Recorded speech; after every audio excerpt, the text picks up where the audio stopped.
So I've got a load of different slugs and snails that I've collected, and I've also made up 8 different types of baits that you read about online. And I'm going to do some experiments which will show you which is the most effective slug or snail bait.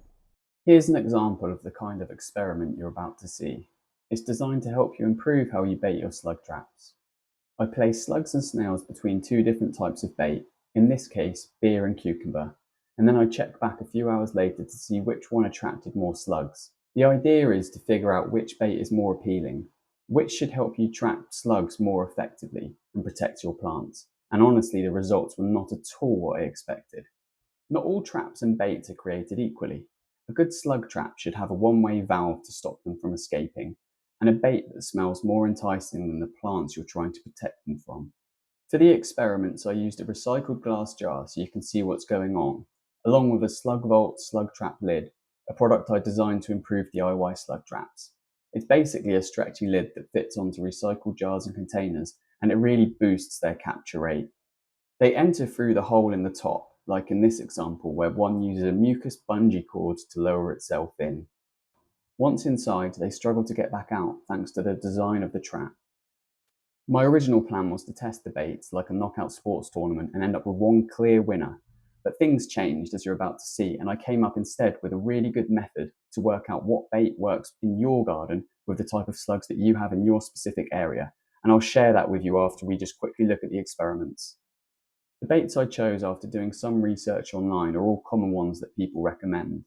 So we're using in this experiment apples, grapes, cucumber, a tropical fruit drink, oats mixed with water, yeast with sugar, flour, yeast with water, and beer.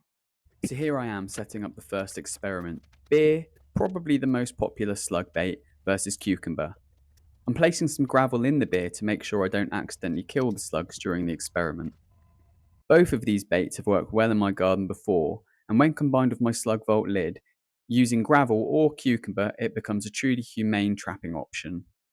I set the clock to 12, but after an hour and a half with little movement, I decided to remove the slugs from the middle jar. Interestingly, almost all of them made their way to the cucumber filled trap. The only 2 that went near the beer didn't actually go inside. After 3.5 hours, I came back and I was honestly quite surprised. Cucumber completely outperformed the beer bait with a final score of 13-0. But I started to get a bit suspicious. Most of the slugs weren't actually eating the cucumber, and only a small bit of it had been nibbled in that time. It made me wonder whether they were actually more interested in finding shelter than being drawn in by the smell.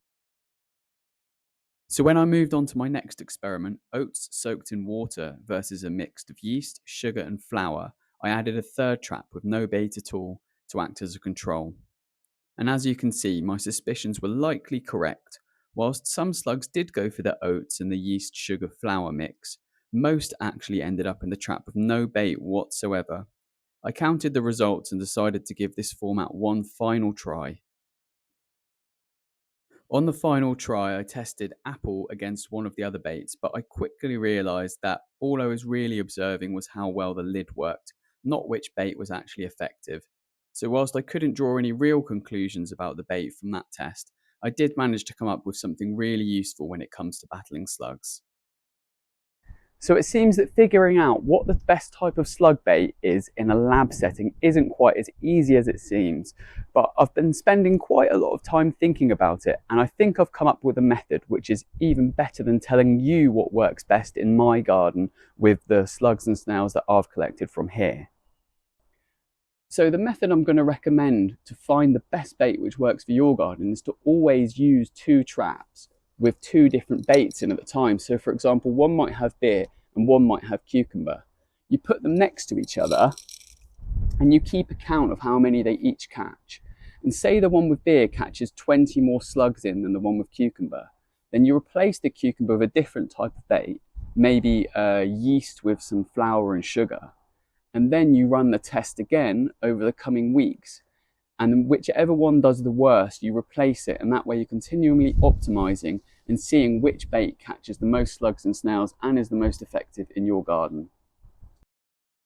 So if you're interested in learning more about my Slug Vault slug trap lid or catching slugs and snails humanely, I'll put a link to a video here.